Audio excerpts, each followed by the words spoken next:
नमस्कार दोस्तों, मैं श्वेता शुक्ला एक बार फिर स्वागत करती हूँ आप लोगों का अपने चैनल मास कॉमन सुंदरिया में। और आज मैं फिर आप लोगों के साथ जुड़ रही हूँ एक नई स्टोरी के साथ।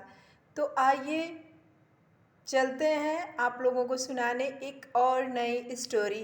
तो जो लोग मेरे चैनल पे नए हैं वो प्लीज़ लाइक सब्सक्राइब करिए। स्टोरी अच्छी लगी तो प्लीज़ कमेंट करना ना भूलिएगा। ये स्टोरी है तालगढ़ गांव की, जहां एक 28 वर्षीय व्यक्ति रहता था। उसका नाम विशाल था। वो शहर में जाके नौकरी करता था और नौकरी करते हुए उसे काफ़ी साल शहर में ही बिता दिए थे। जब उसे गांव जाना था, वो नौकरी के बाद 8 साल बाद वो अपने गांव वापस लौट रहा था। गांव पे उसके बच्चे, 2 बच्चे और बीवी रहते थे।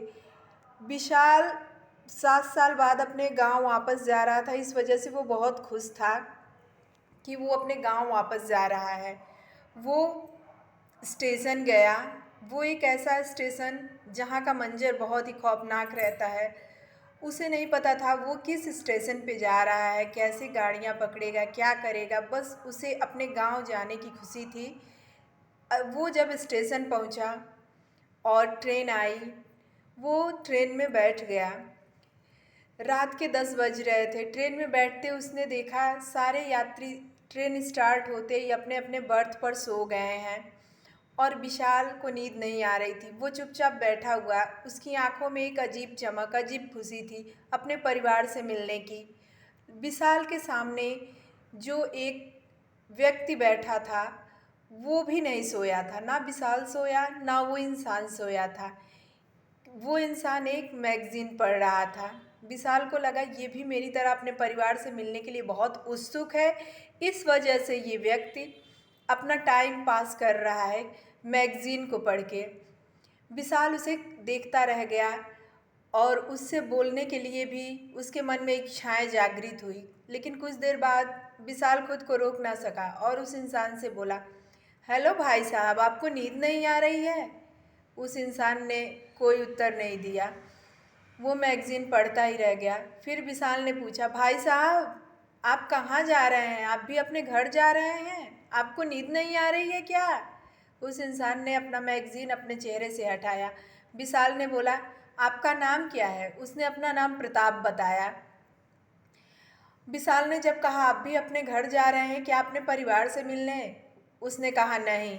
वो बहुत रूडली जवाब विशाल को दे रहा था, जैसे लग रहा था वो विशाल से बात करना ही नहीं चाह रहा है।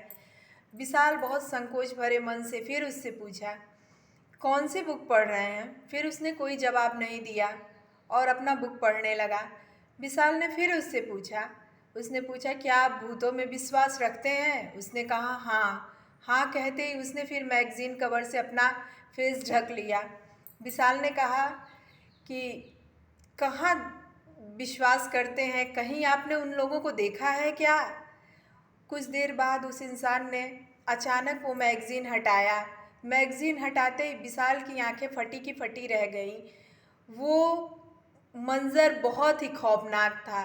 इतना खौफनाक मंज़र था जिसे विशाल देखकर न सीट से उठ पा रहा था, ना वो कहीं जा पा रहा था। वो जैसे अपने बर्थ में चिपक गया।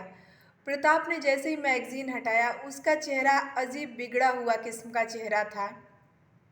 विशाल को ये समझते देर नहीं लगी, ये कोई इंसान नहीं है। उसने अपने आप को वहाँ से उठाने की बहुत कोशिश की, लेकिन वो उस बर्थ से हिल ही नहीं पा रहा था। विशाल ने अचानक शोर मचाना शुरू किया। कंपार्टमेंट में जितने भी यात्री थे वो सब उठ गए। वो उठने के बाद सब ने विशाल को घेर लिया। विशाल और डरा सहमा सा लग रहा था, लेकिन वो सारे लोग इंसान नहीं थे। वो उस प्लेटफॉर्म पे वो ट्रेन अचानक आती थी जिसमें बस आत्माओं का कहर रहता था। आत्मा ही यात्री बन के उस ट्रेन में चढ़ते थे। विशाल समझ नहीं पाया, इस वजह से वो भी उसी ट्रेन में चढ़ गया था जिसमें सारी आत्माएं रहती थीं। और उन सारी आत्माओं ने विशाल को नोच नोच के खा लिया। विशाल चिल्लाता रह गया, मुझे छोड़ दो, मुझे अपने घर जाना है, अपने परिवार से मिलना है। लेकिन किसी ने उसकी एक ना सुनी और वहीं विशाल की मृत्यु हो गई। तब से आज तक जितने लोग ये स्टोरी सुने, इस बात का पता जितने लोगों को चला, वो लोग उस स्टेशन से दूरी बना के रखते हैं। और हमारे रेलवे अधिकारियों ने एक टाइम सुनिश्चित किया है जिस पे उस स्टेशन पे ट्रेन आती है, उसके पहले या बाद कोई भी ट्रेन आती है उसमें कोई भी यात्री नहीं चढ़ते हैं। तो आप लोगों को ये रियल स्टोरी कैसी लगी प्लीज़ कमेंट में ज़रूर बताइएगा। नमस्कार दोस्तों, मिलती हूँ आप लोगों से फिर एक और नई रियल स्टोरी के साथ।